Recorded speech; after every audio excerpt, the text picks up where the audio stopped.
Hey, I'm Panza. Thanks for downloading my Metrics Fundamental Punching Techniques video.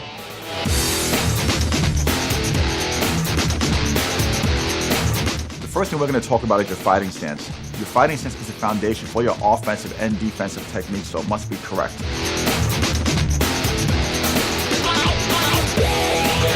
Starting from a squared up position, take one natural step in length, bend your knees. Your feet should be L-shaped with your front foot pointed directly at the person you're fighting. Bring your arms up and just relax your biceps against your ribs. Try to stay as relaxed as possible. You want your chin down and your shoulders hunched up. Keep a slight bend in your knees and a slight sway in your body. This is your fighting stance.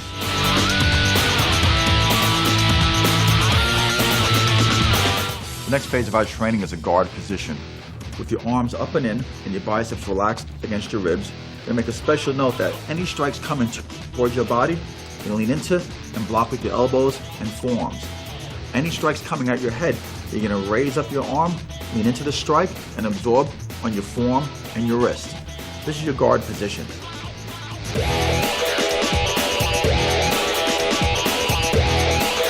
First punch we're going to learn is the jab. The jab is also referred to as punch number one. It's the most often thrown technique, it's the easiest to execute, and it's the closest weapon to your opponent, making it the most important punch in all martial arts. From your fighting stance, the first thing to note that the jab is your lead arm. If your left side is forward, it's your left arm. You extend your lead arm straight out. Towards the end of the motion, you're going to rotate your fist, striking with the two front knuckles, the larger knuckles. Your wrist must be straight. If your wrist is bent up or down, that can lead to injury. On the jab position, your shoulder rises up to block your jaw. Remember, it's a fight. If I'm punching at you, you're probably punching at me. So as I extend the jab, my shoulder comes up and it protects the side of my jaw. My opposite arm stays pressed against my cheekbone. This is how the jab looks from the side. You'll see how when I step forward and jab, I cut off the target area of my jaw with my shoulder. See how my chin is tucked down?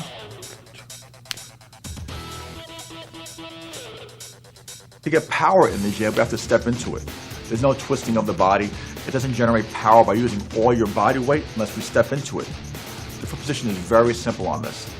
As you extend your front hand, you step with your front foot together at the same time. So all your weight thrusts forward at once. I extend and step, and I recoil. I extend, step, and recoil. If the person I was fighting moved back, I would compensate for their distance by moving my back foot up. If that person stays still, I don't have to. I just step and I retract. The jab in full motion looks like this. Stay real relaxed, and you explode into the technique. After any punch that you throw, make sure your guard is right back up. You don't want to jab and drop your hands and get hit with something on the way back. So again, full speed.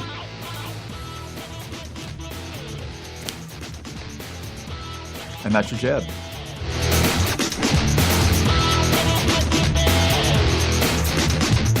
The next punch we're working on is our straight. It's also called punch number two.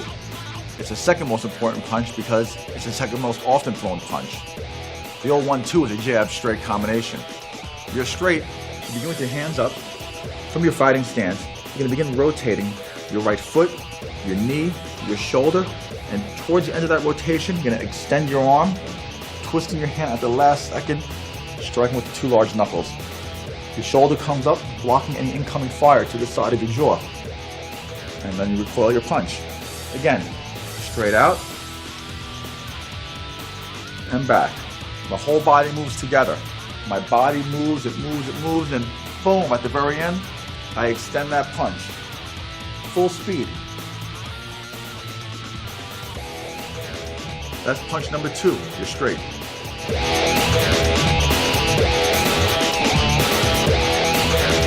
The next punch we're going to learn is punch number three, the lead hook. From your fighting stance position, you're going to begin rotating your ankle, knee, hip, and shoulder into the motion of the punch, following through slightly with your arm. The lead hook is unlike a jab or a straight in that you don't extend your arm completely. Your arm's actually at a right angle. It stays bent. The finished product is here. This is a short-range punch. This punch normally follows punch number two. As two recoils, three follows through. Full speed now, punch number 3 looks like this. And that's your lead hook.